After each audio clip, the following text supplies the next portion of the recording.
ಸಾಂಪ್ರದಾಯಿಕ ಹೋಳಿ ಆಚರಣೆಯ ಅಂಗವಾಗಿ ಬಾರಕೂರು ಬಂಡಿಮಠ ಶ್ರೀ ತುಳಜಾ ಭವಾನಿ ಅಮ್ಮನವರ ಹೋಳಿ ತಂಡ ಗುರುವಾರ ಇಲ್ಲಿನ ದೇವಸ್ಥಾನದಲ್ಲಿ ಪ್ರಥಮ ಸೇವೆ ಸಲ್ಲಿಸಿದೆ.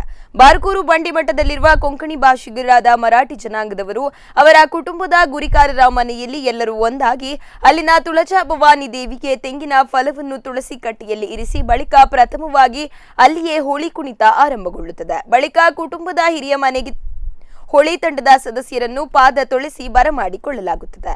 ಬಳಿಕ ಊರ ದೇವಸ್ಥಾನವಾದ ಬಡಾ ಗಣಪತಿ ದೇವರಲ್ಲಿ ಸೇವೆ ಸಲ್ಲಿಸಿ ಊರ ಮನೆಯವರ ಅಂಗಣದಲ್ಲಿ ದೇವರ ಸ್ತುತಿಯೊಂದಿಗೆ ಕುಣಿಯುತ್ತಾರೆ.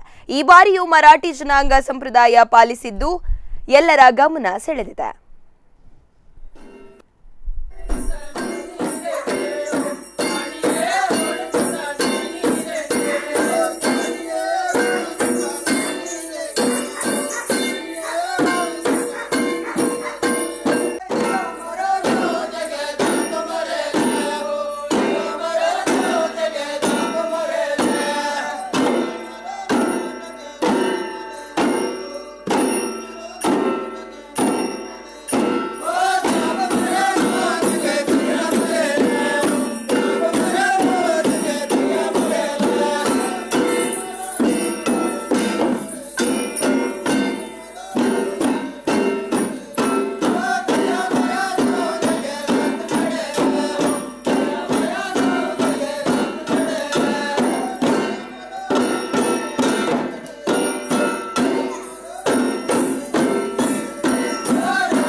ತುಳಜಾ ಭವಾನಿ ಅಮ್ಮನವರ ಕಟ್ಟೆಯಲ್ಲಿ ಫಲ ಏರಿಸಿ ಹೋಳಿ ಹಬ್ಬದ ಕಾರ್ಯಕ್ರಮ ಆಚರಣೆ ಆರಂಭ ಮಾಡಿದ್ದೇವೆ.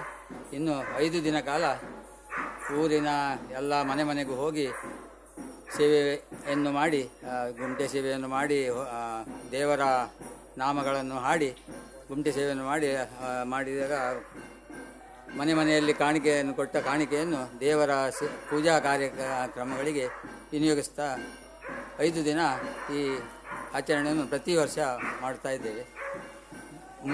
ಹಿಂದಿನ ಸಂಪ್ರದಾಯದ ಪ್ರಕಾರವೇ ಇಂದಿಗೂ ನಾವು ನಡೆಸಿಕೊಂಡು ಬರ್ತಾ ಇದ್ದೇವೆ.